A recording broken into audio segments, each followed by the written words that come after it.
video, we're gonna be fixing your aim here in Black Ops 6. After the recent update, if you find that your sensitivity is just off, that you're missing a lot of shots at those medium to longer ranges, you came to the right place. I have a trick that's gonna be drastically improving your aim, accuracy, as well as gun skill. If that sounds good, feel free, drop a like on the video, subscribe to the channel, turn on those post notifications, and let's get into it. Now, let's quickly go over the settings you should be using here in Black Ops 6 if you are truly trying to improve your aim, accuracy, and gun skill, and overall use the aim assist before we jump into some drills. Now, as you guys can see here, I play with an Xbox Elite controller on PC with one paddle on the back, the short paddle set for jumping. Now, I'm going to add, these settings are going to work no matter what controller you are playing with, and also no matter what console you are playing on. Now, for the button layout, I am running Tactical. Tactical is going to be amazing, allowing you to remap your crouch and prone button by just pressing down on the right thumbstick. This is going to allow you to perform a drop shot and still be ADS'd, overall increasing your lethality at those close and medium ranges. And when you couple this with the drills that we're going to be going over, you are going to be unstoppable here in Black Ops 6.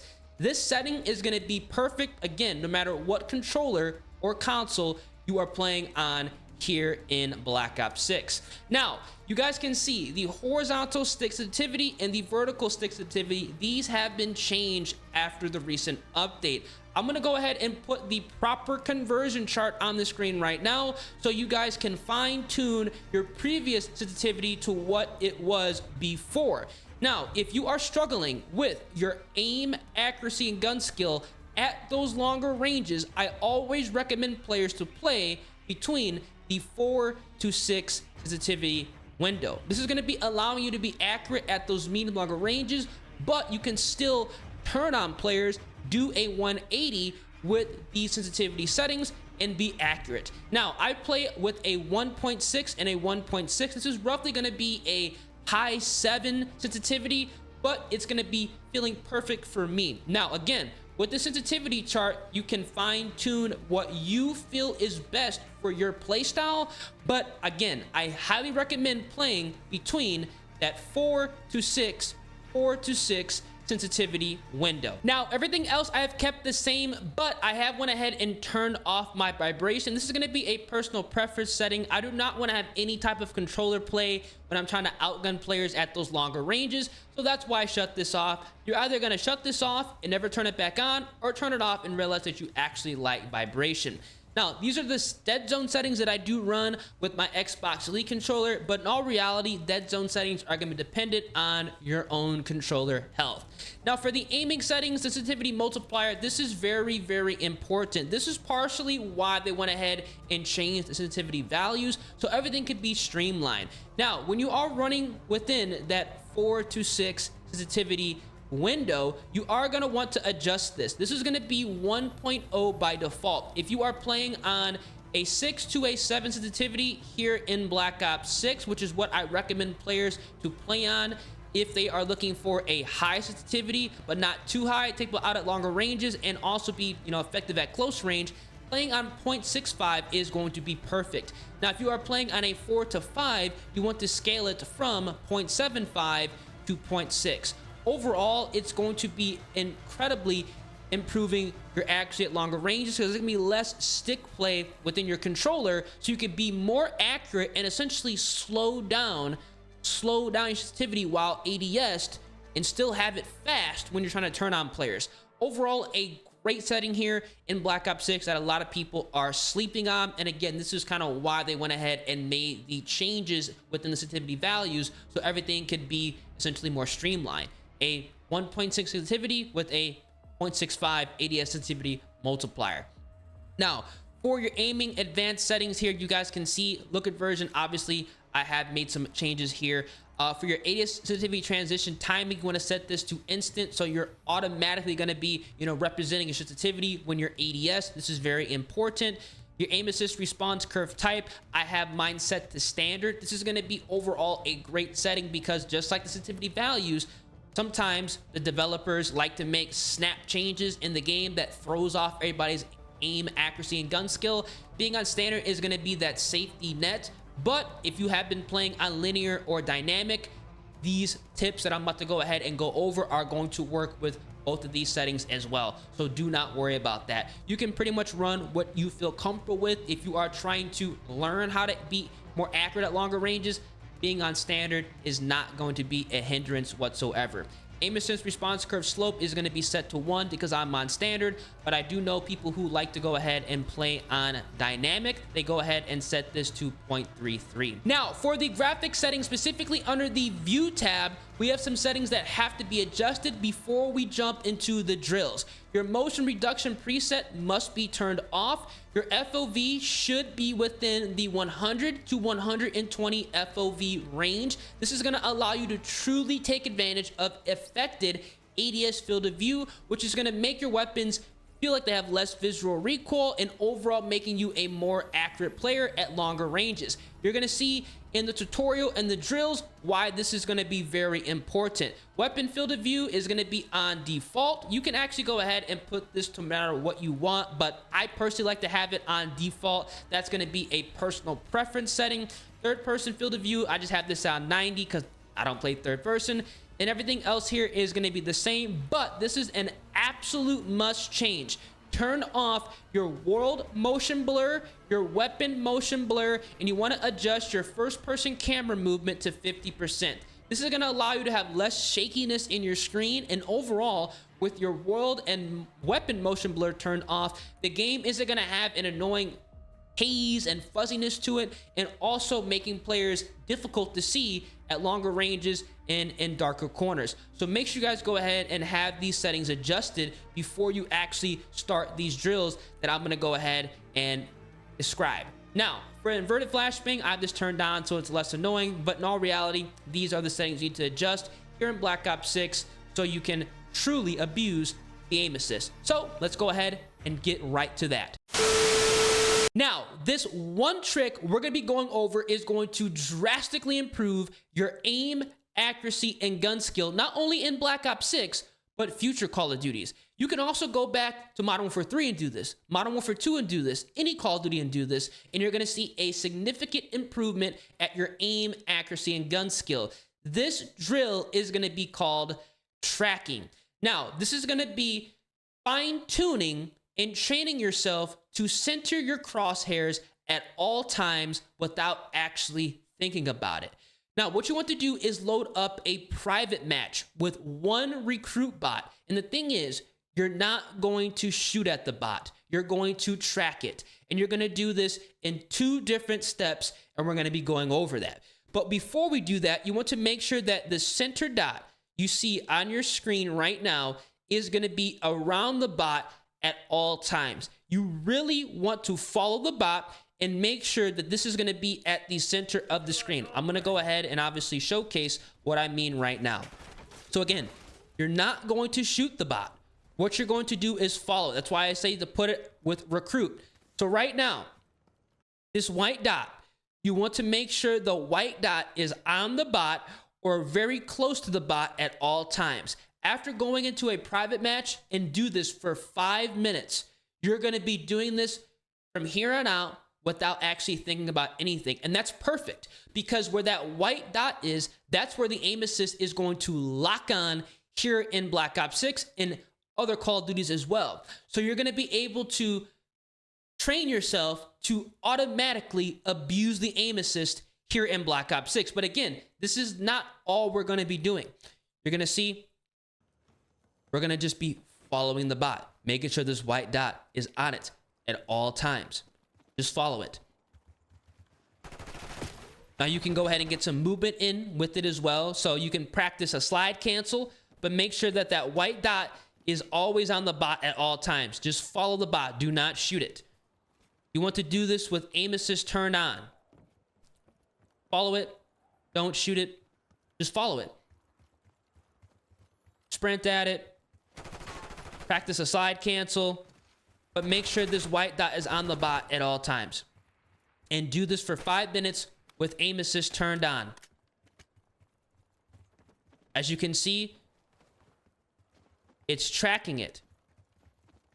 It is following the bot. The white dot is always on the bot at all times when I'm following it. even through walls, it kind of tracks toward it. Do some movement around the bot. Just make sure that it's near it.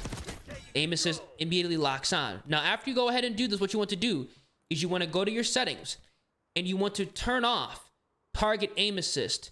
And you want to practice doing this with the aim assist turned off. So the game is not going to help you. But since the game is not helping you, now you are going to be really going ahead and figuring out how to go ahead and make sure that that white dot is always on the bot. As you can see here, you just want to get a feel for it.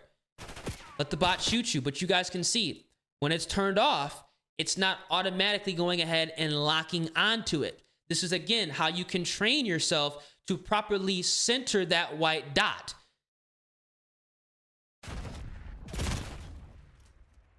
Now, after you let the bot kill you, you know, get a feel for it, you can go back in, follow it around. First, you got to find it, because sometimes, you know, they be kind of hiding on Nuketown, but you got to go ahead and find the bot.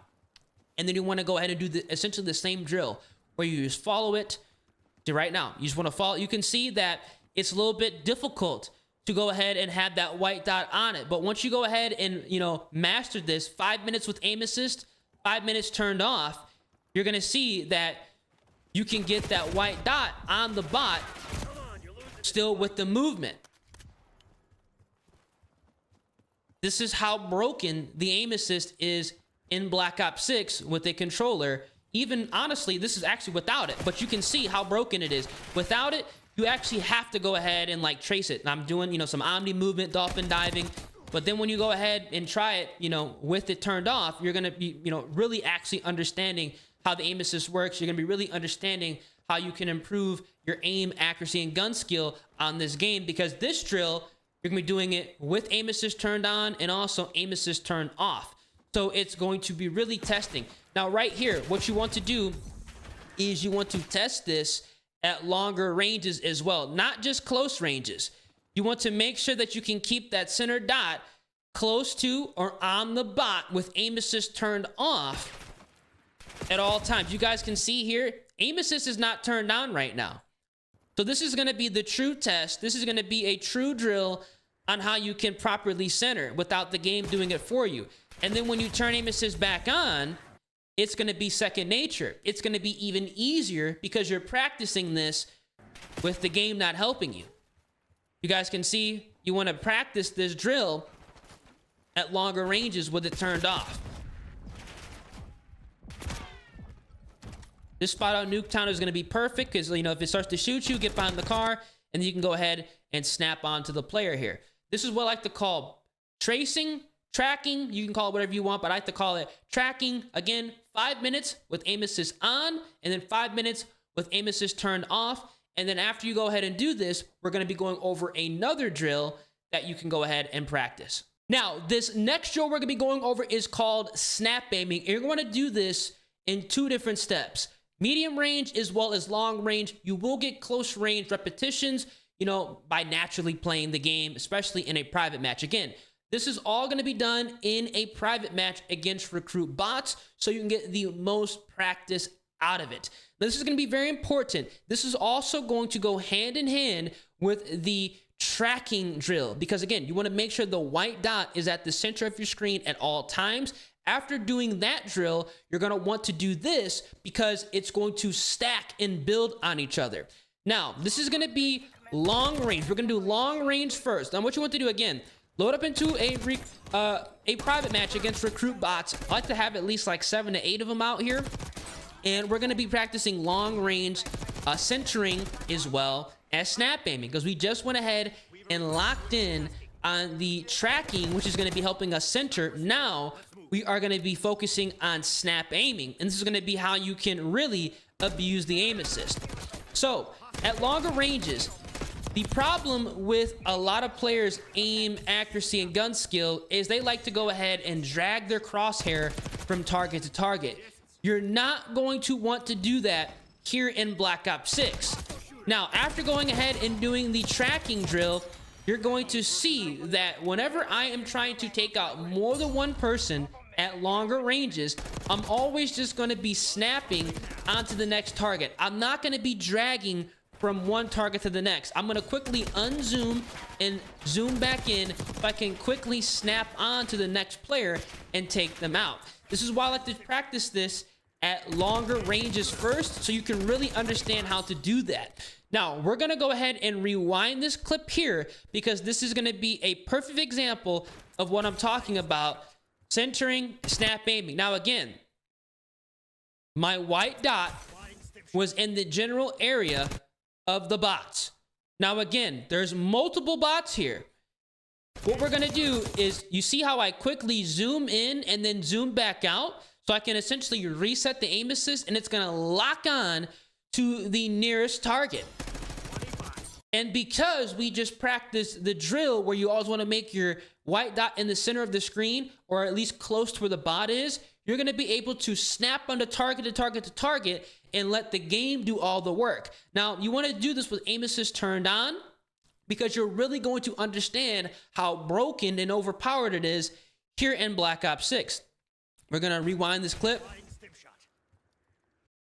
In the general area, boom. I unzoom and zoom back in instantly, and I'm able to lock on to multiple players and take them out. Again, practice this in a private match first. Boom. Doesn't matter how many they are. The game is going to lock on to everybody in that area and take them all out. That is how overpowered the aim assist here is in Black Ops 6. Even at those longer ranges, it is going to be outrageous in the game. You guys can see, boom, just snapping onto these players. I'm not dragging whatsoever. This is the game doing everything for me because I'm properly centering and I'm properly snap aiming.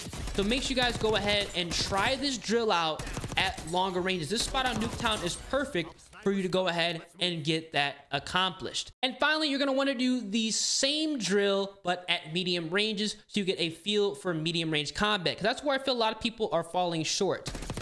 Medium as well as longer ranges. You wanna go to this little center part of Nuketown, which is gonna be perfect for you to go ahead and get the mid-range combat. And you're also gonna get close range in, you know, just naturally playing after going ahead and doing these drills, centering as well as snap aiming. Let me know down in the comment section right now, do you guys think Call of Duty controller wise is overpowered? Do you guys think that they need to go ahead and reduce the aim assist? Because it is quite strong here in Black Ops 6, especially if you know what you're doing, you're rocking the right settings, and you are taking advantage of centering as well as snap aiming. And mixed in with these drills, you know, tracking as well as obviously centering, snap aiming, you can be a really lethal Call of Duty player. Call of Duty has always been a controller game. That's where it got popular on.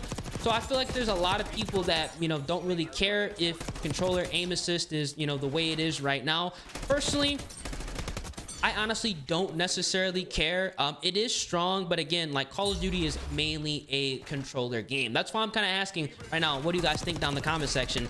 Does this need to be adjusted, or do you guys think it is perfect the way it is? If you guys enjoyed the video and it does help you out, feel free, drop a like on the vid, subscribe to the channel, turn on those post notifications, and after checking out these tips and tricks, let me know your best gameplay.